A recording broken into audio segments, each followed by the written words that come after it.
soon as we finish here in Liverpool at the Smart Factory Expo and Digital Manufacturing Week, the next project we get involved in is putting together the annual manufacturing report, which, as anybody who's known us for years will know, is the premier bit of research we do throughout the manufacturing community to pick up what people think about the coming year. It's a forward-looking research document, and we're delighted to say that this year, 2020 Annual Manufacturing Report, one of our partners is going to be Palo Alto, who are global experts in cybersecurity, because one of the sections we want to drill down to is what businesses feel about data capture, the sensitivity of that data, how they can hang on to it, how they can stop bad actors accessing it.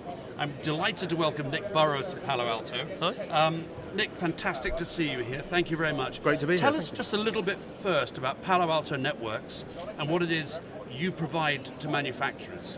Palo Alto Networks have been on the block proverbially since 2007. We started shipping equipment and software in 2010, and since then we've been a consistent market leader in the security space, which you could be forgiven for saying is traditionally an IT place to exist, but with IT and OT rapidly converging, we've put an awful lot of effort into making sure that we understand the operational technology or smart manufacturing world as well as we do the more traditional IT world, so that we can affect the same level of security across both, because we see that the two coming together so rapidly that doing it individually is no longer a tenable place to be.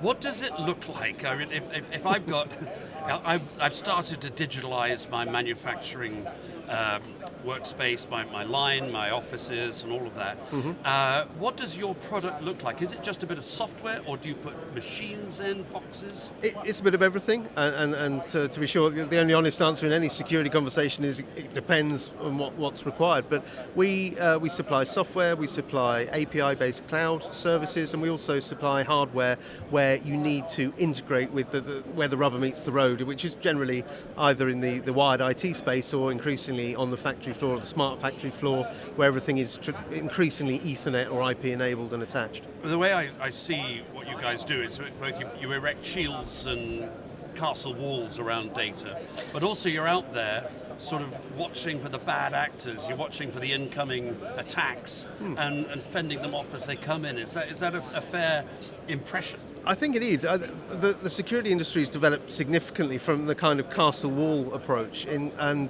in line with stuff like BS 62443, where segmentation is advised, we're seeing more and more effort being put into not just stopping stuff from getting in, but accepting the fact that it might, and looking at smart and clever segmentation internally with what we call zero trust, which basically mandates the use of you allow the things you need to happen and you block everything else, whether it's bad or not, because all too often a compromised machine is used by the person that's compromised it to move laterally within an environment, which is far more dangerous a lot of the time than simply erecting a gate and letting some stuff in and some stuff not. Get it. So people are nervous about cloud. I was at a gig like this 3 years ago. Well, actually, it was the Smart Factory Expo in Birmingham, and I was hosting a round table. And it was a very large software and cloud services manufacturer, talking about cloud and telling manufacturers why they should be operating in the cloud. And a marketing director of a very famous niche automotive company in the UK said, "You have to be joking. My boss will never let anything out of our business. It all stays in a box, which half the time is left unplugged deliberately so nobody can get in." And what do you say to people like that? Because you can understand the sensitivity of IP, plans, all of that kind of thing. Who wants to let that out of their manufacturing facility? Completely agree, and it's very similar to conversations we have even within a facility where the operational technology and the information technology teams are often attempted to air-gap themselves from one another so that one threat in one doesn't affect the other. I mean, it's certainly something that has to be considered. When any organisation looks at risk, it has to figure whether or not the likelihood of something bad happening and the impact on the business, if it does, make something possible or not. But to coin a phrase I heard yesterday in one of the presentations in the Leaders Summit, if you really believe that you can offer better level of physical security, business continuity capability, and digital security than the likes of Amazon and Google and Microsoft with their Azure platform, then you've either got an exceptionally large budget, or you need to have a look in the mirror and figure out that maybe that's not the case. I would actually spin the question around a bit and say, if it's done right, cloud can be more secure than what you'll ever be able to achieve on premise. That said, there's a problem in that, in the sense that if you're specifically around security, which is where a lot of the concerns with cloud exist, in understanding whether you're configuring it right. A lot of companies using multiple cloud platforms, so they're using something from, for example, AWS and something from Google, and learning how to do the right level of security and policy and administration on both platforms essentially can mean, if you're not careful, learning the same thing twice, or with subtle differences, and that's very difficult, because if there's a skills gap in getting a digital transformation to happen in manufacturing, there's an even bigger skills gap in making sure that transformation is secured properly so that it's safely enabled. And public cloud's no exception. So what we like to look at doing, and what we help our customers do, is put a platform in place that allows them to learn how to do stuff once, not just in the cloud, but also on the endpoint machine and within the networks that they manage, both operationally in the factory floor and in their IT departments, so that they can deliver best practice and best security. So you actually take some of the confusion, some of the dissimilarities and all these different things, and help them get confidence that there is a one-stop shop, horrible phrase, sorry, one place, one version of their security truth, which they can then impart to their staff. Yes, and that has to be built on trust. So we put an awful lot into automated systems that integrate with all those elements, cloud, endpoint, and network, to make sure that the very best known threat and unknown threat protection is delivered in a timely fashion and is highly effective. But it's all about removing the burden of learning all these things, how to drive this platform, how to drive that platform, how to secure against this, how to secure against that, how to respond to a new emerging threat that's happening as the sun rises in the Far East and coming your way rapidly. Automating that and giving people contextual visibility of what's going on, what you're stopping, what you're not sure is bad but potentially might be, and helping people respond to that quicker. Part of the problem, it doesn't matter whether it's cybersecurity or physical security, if you start talking about bad things happening, people become nervous, they become reluctant. I mean, if it's in a physical case, people might not like to go out of their front door in case it's violent on the street outside.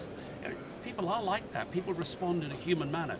So the more you talk about it, perhaps the less likely people are to actually embrace the opportunities that digitalization, which has to rely on cloud services, that this offers. So in a sense, you have that to overcome, do you not? You do, and it's an important point that security is traditionally seen as a blocker.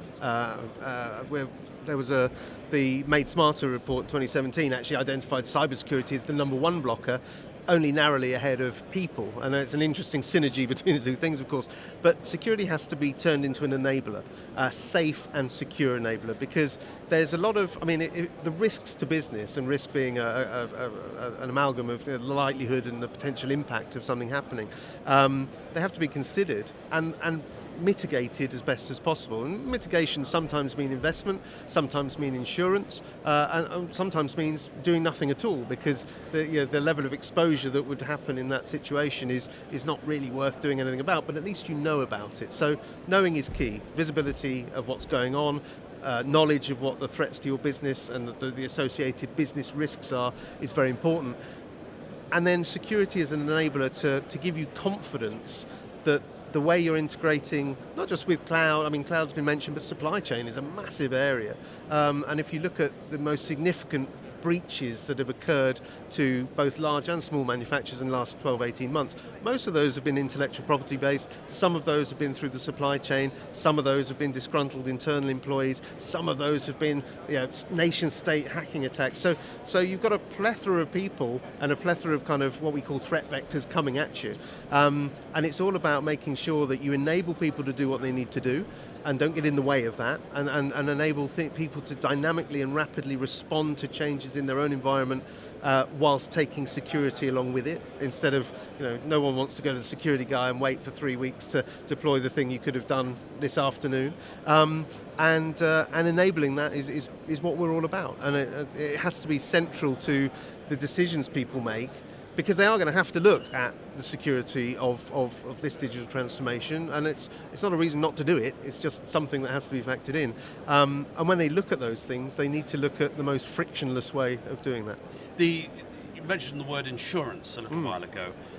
Does having a secure, robust cybersecurity system in place help businesses when it comes to talking about insurance? Because business continuity is a massive issue. It doesn't matter if it's flood, act of God, or whatever, but cybersecurity is in that mix, isn't it? Absolutely. And if you look at recent events in certain manufacturers, an aluminium manufacturer recently had a ransomware attack that meant everything ground to a halt for 4 or 5 days. So ransomware means that the bad actor got in, locked everything up, and said, give us some money, and Absolutely. then we'll unlock it. It's a bit of a blunt instrument, but a very effective one if all you want to do is get money out of the target. But that's an availability attack, and in my mind, it's part of the business continuity team's responsibility to factor that in. But insurance is interesting. I think cyber insurance is quite a young industry. I think it's got a long way to go before they can create policies that really